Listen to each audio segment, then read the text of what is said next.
The candy of gratitude. In a house filled with the scent of cinnamon and old books, 7-year-old Sami sat with his grandfather. Sami was wiggling his feet, impatient to open the mysterious drawer in the hallway. "Patience, Sami," grandfather said with a gentle smile. "The best things in life come to those who can wait with a happy heart." Finally, grandfather stood up and pulled a small, velvet-lined box from the drawer. It hummed with a soft, golden light. "This is the box of wonders," grandfather whispered. "Inside is a reward for your patience. Choose one piece of candy, but remember, its flavor depends on what you carry in your soul." Sami reached in and found a candy shaped like a brilliant, 5-pointed star. It sparkled like the sun. As soon as his fingers touched the golden star, the room began to swirl. The walls of the cozy house faded away, replaced by the sounds of a bustling, strange place. Sami found himself standing in the city of the lost. It was a place of incredible wealth.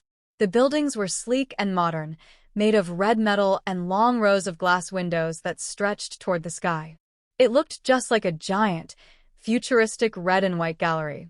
Despite the beautiful buildings and the shiny cars, everyone in the city looked miserable. They wore expensive clothes and held fancy gadgets, but their faces were clouded with frowns. Nobody looked at the sky, and nobody smiled at their neighbors. Sami saw a young boy named Pip sitting on a bench. Pip was holding a magnificent, silver robot toy that could fly and dance. Instead of playing, Pip threw the robot onto the pavement and stomped his foot. "I want the gold one. This one is boring," Pip cried.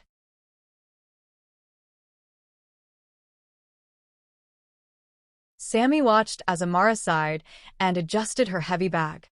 She looked at her son's back as he walked ahead without helping her. Sami felt a pang of sadness in his heart.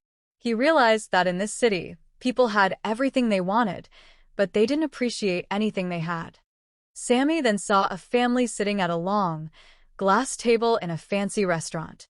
The table was covered in delicious fruits, warm bread, and steaming soups. But a young girl was pushing her plate away, whining, while her father complained to the waiter that the water wasn't cold enough. Sami felt the golden star candy in his pocket. He knew he had to do something. He walked over to a small flower stall where a woman named Lena was arranging bright daisies. She looked exhausted, her hands covered in soil. Sami smiled and said, "Thank you, Lena, for growing these beautiful flowers. They make this red city look so much prettier." Lena froze. A slow, radiant smile spread across her face. You're welcome, little one," she whispered. Suddenly, the golden star in Sami's pocket burst into light. The glow spread from Lena to the flower stall, and then through the streets like a warm wave of sunshine. The light touched everyone. Pip picked up his robot and hugged it. Haran turned around and took the heavy bag from Amara, kissing her cheek. The city didn't change its shape, but the gray sadness was gone. Sami felt a pull at his sleeve, and suddenly, he was back in the cozy room with grandfather.